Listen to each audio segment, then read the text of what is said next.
Hello everyone. हम लोग AKTU exam में पूछे गए क्वेश्चंस को सॉल्व कर रहे हैं। 2021-22 में पूछा गया एक क्वेश्चन है जिसमें कहा जा रहा है कि write a C program to reverse a string using stack.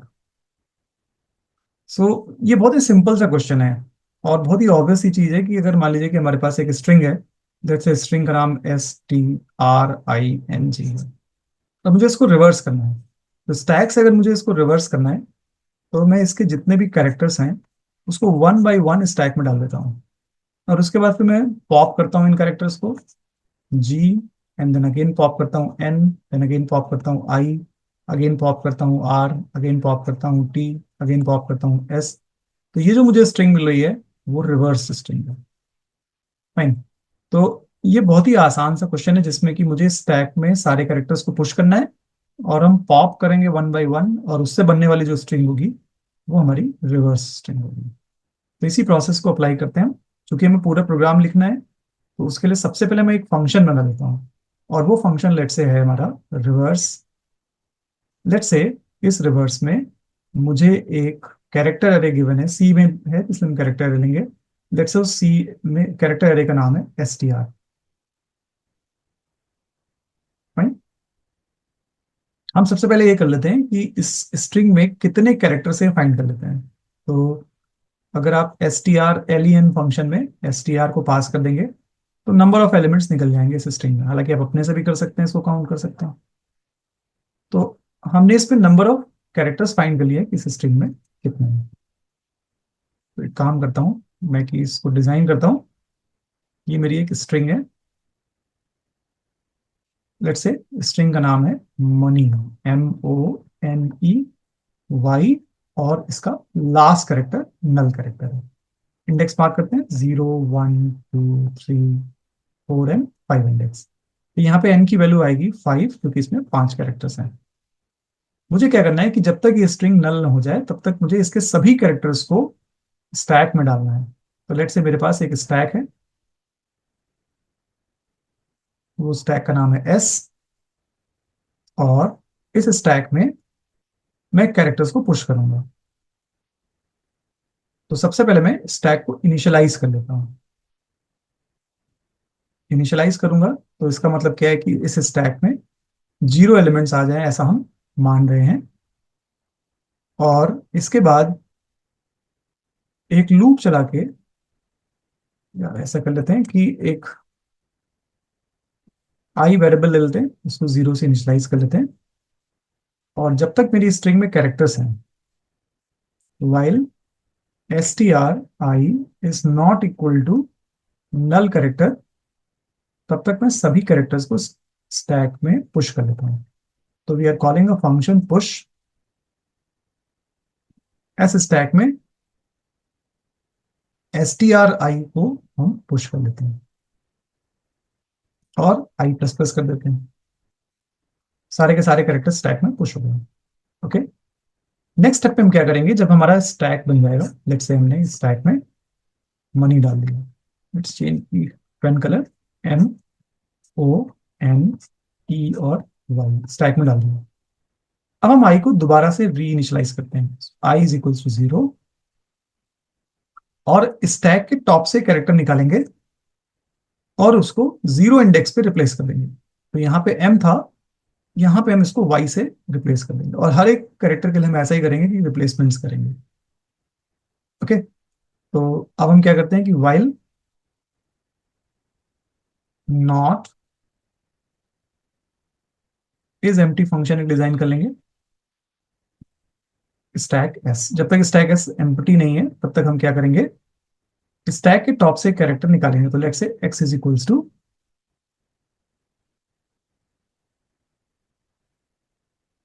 Pop कर लेते हैं स्टैक से और उस कैरेक्टर को x मान लेते हैं, और इसको स्ट्रिंग STR के ith पोजीशन पे डाल देते हैं। String I is equals to x, और इसके बाद I++ कर देते हैं ताकि जो नेक्स्ट कैरेक्टर आए इस स्टैक से, जैसे E है, वो इंडेक्स नंबर 1 पे चला जाएगा। तो यहाँ पे E आ जाएगा। सिमिलरली नेक्स्ट कैरेक्टर जो N है वो इंडेक्स हमारे 2 पे चला जाएगा। नेक्स्ट कैरेक्टर जो ओ है वो इंडेक्स हमारे 3 पे चला जाएगा। नेक्स्ट कैरेक्टर जो हमारा है एम है वो इंडेक्स नंबर 4 पे चला जाएगा। तो स्ट्रिंग हमारी हो जाएगी YENOM, और ये प्रोसेस हम तब तक करेंगे जब तक कि स्ट्रिंग जब तक स्टैक एम्प्टी ना हो जाए।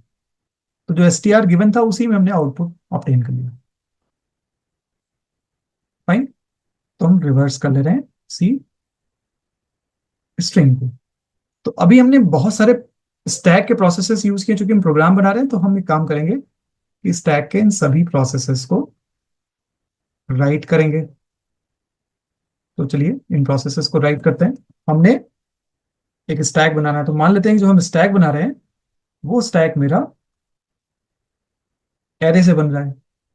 तो इसके लिए हम एक स्ट्रक्चर बना लेते हैं, स्ट्रक्ट स्टैक। या अगर आप स्ट्रक्चर से नहीं बनाना चाहते, एक सिंपल एरे से बनाना चाहते हैं, तो आप वैसे भी बना सकते हैं। चलिए हम ऐसे ही कर लेते हैं। तो एक ग्लोबल एरे ले लेते हैं और उस ग्लोबल एरे का नाम ले लेते हैं, लेट्स से STK। तो ये कैरेक्टर टाइप का एरे होगा, ये किसी कांस्टेंट टाइप का, लेट्स से हमने 1000 साइज का एक एरे ले लिया। सारे ऑपरेशन हम इसमें करेंगे। एक इंटीजर टॉप ले लेते हैं और इसको -1 से इनिशियलाइज कर देते हैं। किसी भी इंसर्शन के लिए टॉप प्लस प्लस करेंगे और किसी भी डिलीशन के लिए टॉप माइनस माइनस करेंगे। तो हम सबसे पहले इनिशियलाइज फंक्शन को, वैसे अब हमने ऑलरेडी टॉप इक्वल्स टू -1 जब ग्लोबली लिख दिया है, तो इनिशियलाइज फंक्शन की हमें जरूरत नहीं है। स्टैक को भी हमने ग्लोबली डिक्लेयर कर दिया है, इसलिए इस स्टैक को भी यहाँ पे डिक्लेयर करने की इस फंक्शन में जरूरत नहीं है, ये अवेलेबल है। हम डायरेक्टली पुश और पॉप फंक्शन को कॉल कर सकते हैं।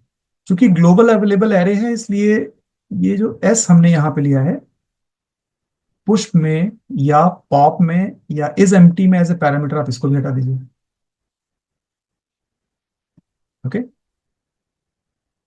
तो ये ग्लोबल अवेलेबल है। नाउ सबसे पहले हम डिजाइन करते हैं पुश ऑपरेशन। तो पुश ऑपरेशन क्या करेगा? पुश ऑपरेशन में कैरेक्टर वैल्यू पास है, लेट्स से वो कैरेक्टर एक्स है। इसको मुझे स्टैक में पुश करना है, तो एरे में डालना है टॉप इंडेक्स पे। तो सबसे पहले टॉप जहां पे भी है हम उसको इंक्रीमेंट कर देंगे और स्टैक STK के टॉप इंडेक्स पे एक्स को इंसर्ट कर देंगे।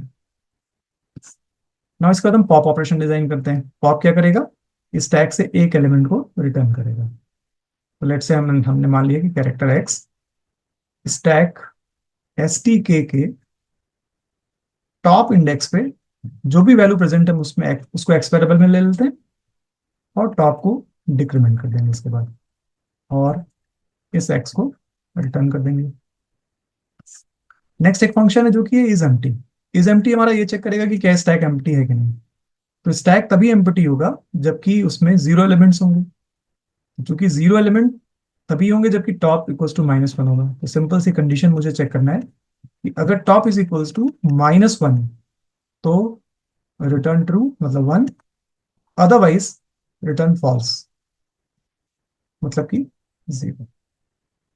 ओके, इस फंक्शन का रिटर्न टाइप हम बूल लिख सकते हैं या इंटीजर लिख सकते हैं, दोनों चलेगा। पुश फंक्शन का कुछ भी रिटर्न टाइप नहीं होगा, वाइड होगा। तो तीनों फंक्शन हमने यहाँ पे डिजाइन कर दिए हैं। अब हम मेन डिजाइन करते हैं, क्योंकि हमें पूरा प्रोग्राम लिखना था। तो मेन में अपनी तरफ से एक स्ट्रिंग मान लेते हैं। तो स्ट्रिंग क्या होगा? एक कैरेक्टर अरे होगा। तो let's say character of character STR, let's say of size some 20 characters. User से इसको स्कैन करा लेते हैं कि कौन सा स्ट्रिंग हमें रिवर्स करना है। तो स्कैनर परसेंटाइल एस और STR, फिर रिवर्स फंक्शन में इस STR को पास कर देते हैं। रिवर्स फंक्शन रिवर्स करके स्ट्रिंग में ही, इसी स्ट्रिंग में आंसर लिख देगा, और उसके बाद फिर हम क्या करेंगे, इसी को डिस्प्ले कर लेंगे। सो प्रिंट है परसेंटाइल एस STR, जो कि रिवर्स स्ट्रिंग होगी। इस तरह से हमने पूरा प्रोग्राम डिजाइन कर लिया है। अगर आप इंटीजर मेन लिख रहे हैं तो लास्ट में रिटर्न 0 भी लिख दीजिएगा, अदरवाइज आप वाइड मेन भी लिख सकते हैं। सो ये मेरा छोटा सा प्रोग्राम हो गया स्ट्रिंग को रिवर्स करने के लिए। Thanks for watching this video.